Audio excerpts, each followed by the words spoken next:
I was 5 years old, whether it's competing, training, or working at veterinary clinics.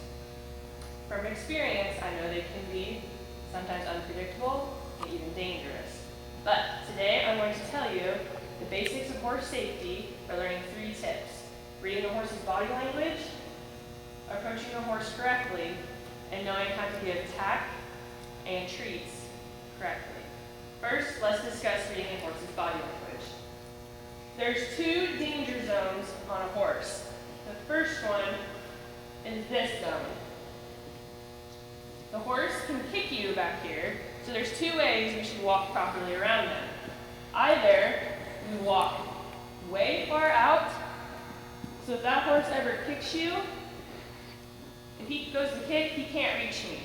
So all the way around, I would walk way far out so that foot would never hit because it would hurt really bad. The second way to walk around a horse is to let him know you're here and walk very close to them.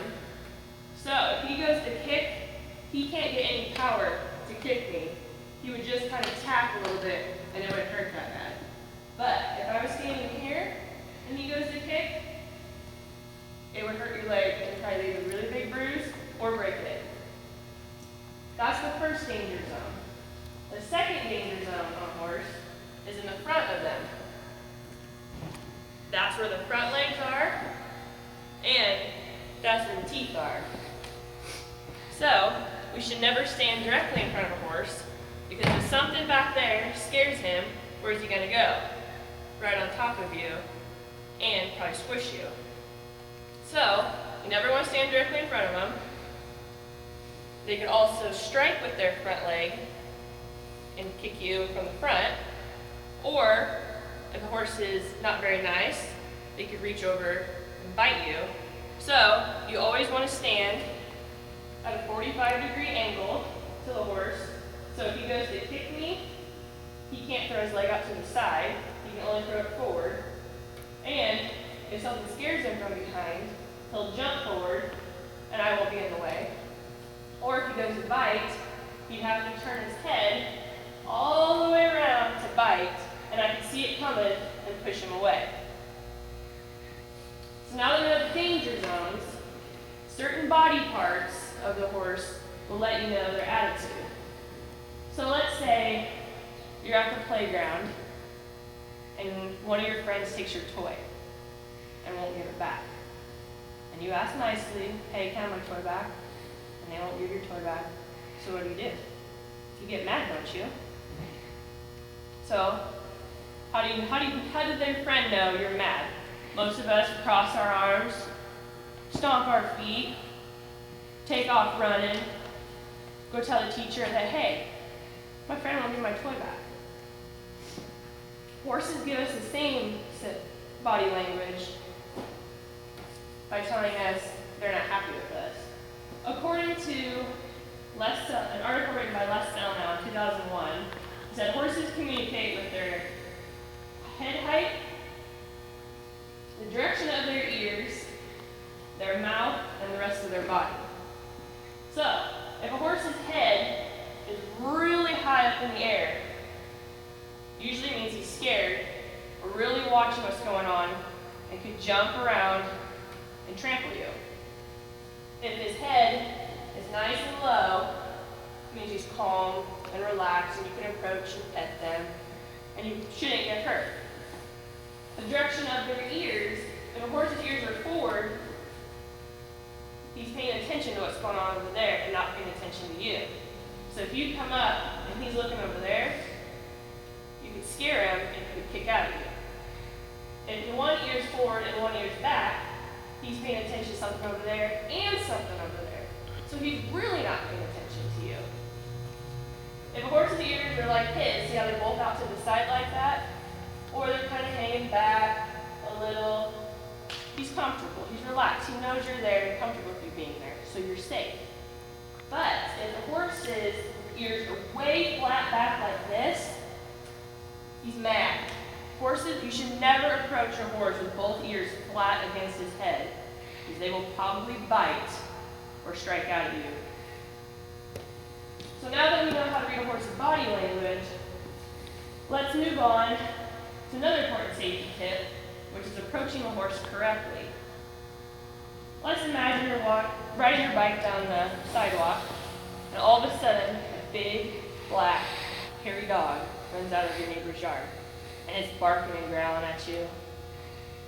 Do you think it's friendly? Do you think it's going to bite you? Do you think it's going to bite your bike tires? But if we don't approach a horse correctly, we can seem like that big, black, scary dog, of course. So, according to an article written by Dennis Browse in 2009, when we act like a predator and mean like a dog, we make the horse nervous. So when walking up to a horse, we should relax, be calm, look down at his knee. You never want to look him straight in the eye, because what's a mean dog always do? They always stare at you. So you're intimidating when you stare at a horse. So always look down at his knee, never at his eye. And you should always walk calmly. Now you don't want to run up to the horse, because most of them will either jump away or they'll turn and kick you. So you should always walk calmly, so he knows you're coming. Also, when you approach a horse, you should talk to them in a nice, even tone, kind of, hey bud, like here we are, coming up to pet you. Never want to run and jump and scream and yell and get too loud, because most horses are nervous by that. So you should always keep your tone nice and calm and even. Also, when approaching a horse, you should offer them your hand to sniff. See how he sniffs my hand? It's kind of like when you're walking up to somebody and say, hi, my name is Chelsea, what's your name? Don't you offer your hand for them to shake and let them know? If you just go up to a horse and just, come over here, come do this. They don't know who you are. You just grab them. Let them sniff you, get to know you. That way you're friendly before you start asking them to do things.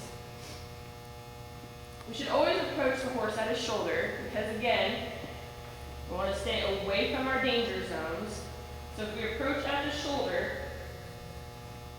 we have less likely of getting kicked or bit.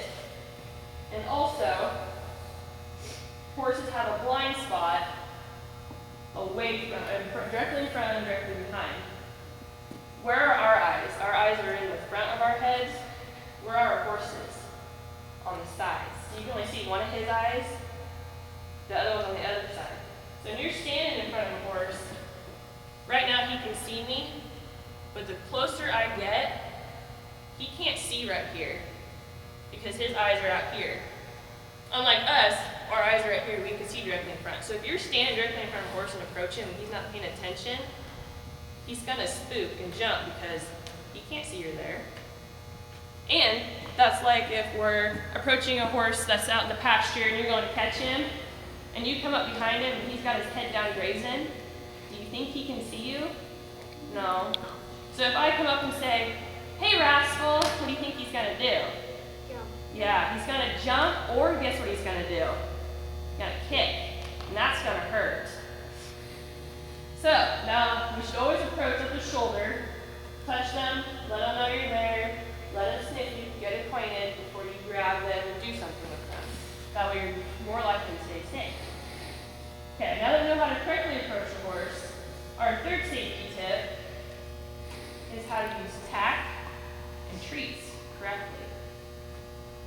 So this is the halter on a horse, and this dark blue part's the lead rope.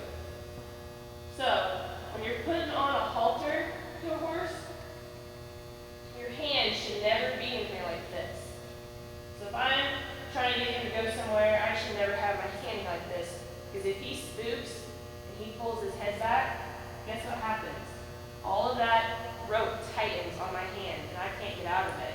So if he's running away, guess where I am? I'm stuck with him. Or I lose my fingers, and that's gonna hurt. So when you're putting on the halter, either hold it here or hold it by the outside of it so your hand is never in between. You can hold it like this, but never get your hand stuck in between.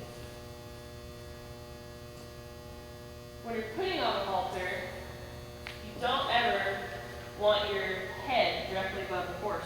So if he's down here and I'm putting on his halter, making sure this side's good, what if he goes to throw his head up?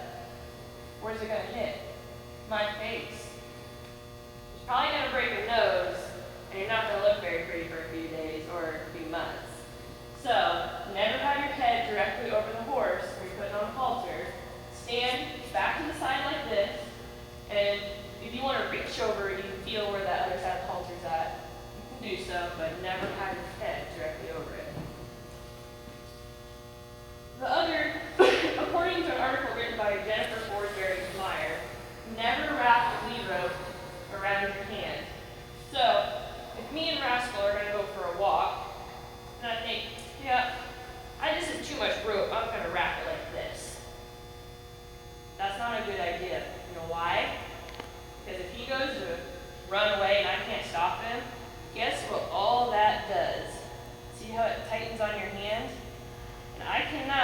get my hand out of that.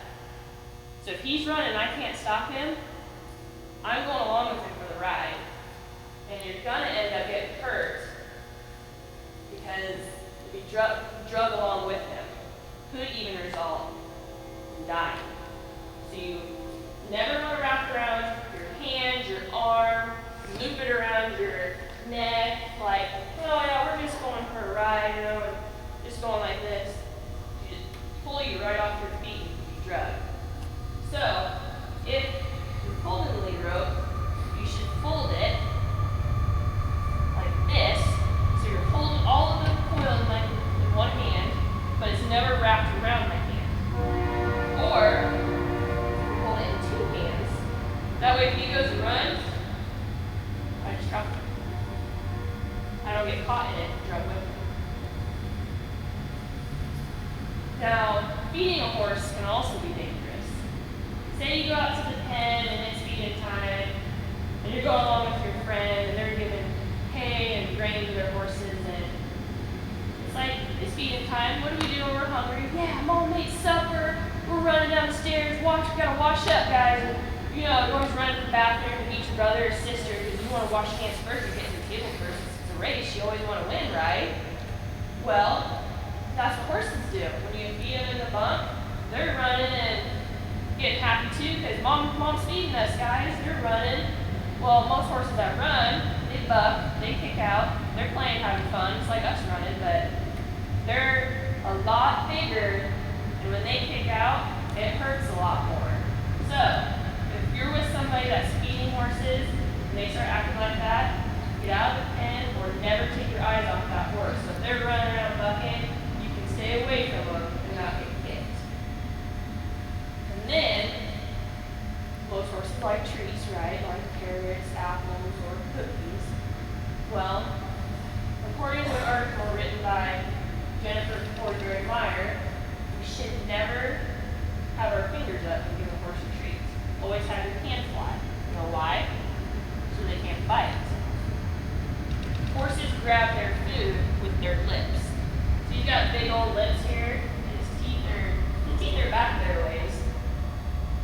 But if you have your hands up, giving a treat, and he goes to grab it, and your fingers get in there, you think you're gonna get your finger back?